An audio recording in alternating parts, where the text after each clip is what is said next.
Welcome to the Interreg Italia Malta I Know seminar programme. This is seminar 6.2 and deals with when and how to access grants and crowdfunding. You can see from this slide that the presentation comes from track 6 of the programme, Raising Finance for Your Business. How to get what you need when you need it. Grant funding then. So many territories have a range of grant funding schemes aimed at helping startups.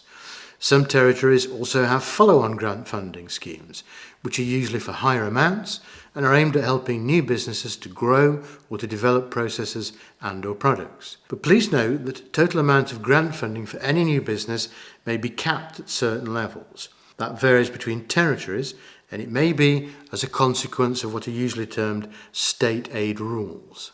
Many territories also have specific schemes for specific sectors. For example, Malta as a small island has a focus on digital business and tourism. Within the EU, these local grants may be supported by additional EU funding.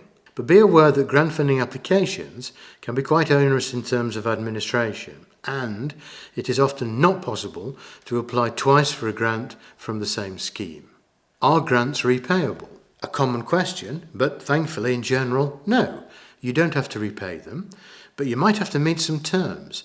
For example, a job creation target or a milestone by a deadline. Grants are usually available to help ideas or businesses that will create jobs or develop new products, services or markets, and so those may be used as measured outputs. Some grants are paid as a percentage at the start and then further amounts when set milestones are delivered. In other words, you don't get all the money up front. Now, reclaim grants are slightly different, and these are paid retrospectively. So you pay out the money first, and then a grant is made later to repay that to you. So some people refer to that as a reclaim grant. Note that your business will need to fund the initial payments up to the point of being reclaimed. Some founders use their own savings or access a loan from friends or family to cover that early period, particularly because banks may be unwilling to lend during a period in which the new business is not yet making sales adequate to repay the loan from revenue. Applying for a grant. Well, every scheme is going to be different with a different application process, but there will be some common things, showing how the grant covers shortfall in funding, what other efforts you've made to raise funding. Accountants may offer a service to help prepare or at least check the grant application. A few offer that service on a no grant, no fee basis. Some people, for example, if they help you win the grant, may take a small percentage. And firms who call themselves bid writers, especially those that create complex applications, will normally take a percentage of the bid that they win on your behalf, and that's entirely reasonable. Are grants worthwhile? Well, yes. Winning grant funding is almost always a good thing, since apart from the cash that you receive, people have increased confidence in your business. Why? Because it's been approved by an independent party. That approval can help persuade banks to make loans and investors to buy shares. So yes, it's not just the cash. Winning a grant says something about you that can be helpful later. But always make sure that you comply with the full terms of the grant funding so as to avoid the risk of having to repay anything as a penalty. That is quite rare, but it can happen. Non-traditional funding. Crowdfunding is a term I'm sure you've heard of, and peer-to-peer lending are newer ways of getting funding for your idea or business from groups of people. Crowdfunding is when a group of people make a donation or invest money in an idea or business in exchange for a number of things. 1. Ownership, selling shares.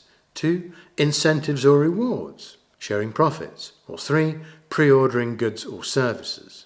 If you're choosing crowdfunding, it means you'll be going to be choosing a crowdfunding website, and you need to take account of the following things. Firstly, how much that website charges as a fee and or whether it takes a percentage of your investment. Often both apply. Second, whether money will come from people who are amateurs or experienced professionals. Thirdly, for any limits on how much money you can raise. Fourthly, how much other campaigns have raised using that site. Next, whether it will help you to market your campaign. And then if you can upload your video, and most crowdfunding websites allow that and indeed encourage it. And finally, whether you can edit or change your offer as time goes along.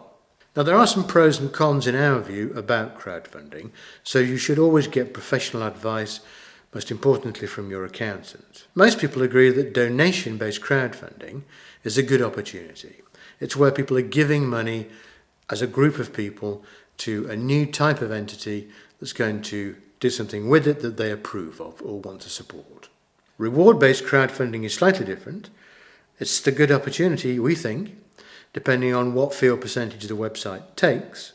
And then with respect to that, it's typical that the people making that payment will get some kind of reward. Perhaps they'll get the first opportunity to have a product. Equity finance crowdfunding is really rather different, and that's where you sell shares in your company, and that can result in difficulties, as you may end up with lots of shareholders to manage, and they may all wish to influence decisions alongside the founders. So the management of the consequences of equity finance by crowdfunding do need to be thought about. Peer-to-peer lending is where a group of people lend smaller amounts of money. So for example, instead of borrowing 80,000 from a single lender, such as a bank, you could borrow 1,000 each from 80 lenders. That's a comparatively new concept. Now, because each person is only lending you a small amount, you might be able to raise more money than you could from a single lender. You make your repayments to the peer-to-peer lending website typically, which then divides your repayments, including any interest payable, back to the lenders. When choosing a peer-to-peer lending website, you should check how it decides if you're eligible for a loan, what security, if any, it needs against the loan, remembering that that security might be a risk if you fail to repay the loan, what happens if you fail to get interest in lending to meet the whole amount that you seek, how you'll need to repay the loan, are there any arrangement fees that you'll be charged, are there any success fees or commission that you'll be charged, and what happens if you miss a loan payment, either because that month you don't have the money to repay or simply by accident. Now, a cautionary note. Crowdfunding and peer-to-peer opportunities are not yet considered mainstream by everybody, and some people are nervous about the regulation of them. Alexander Pope said, "Fools rush in where angels fear to tread." And it's come to mean that inexperienced people may attempt things that more experienced people avoid. This is rather harsh when considering crowdfunding overall, although many people and commentators feel that it applies to equity-based crowdfunding at present. So do take good advice. In conclusion, grant funding is a good way to get government cash help, national, regional or local, or even international with EU funding, when traditional sources of funding may be restricted, e.g. bank loans. There are a number of other ways to seek funding for a new business venture, including using the internet to access individuals interested in providing finance or crowdfunding to new business. But always seek expert advice before raising finance of any form, and always speak with your accountant. That's the end of this short presentation. Thank you for your attention, and we hope it's been helpful.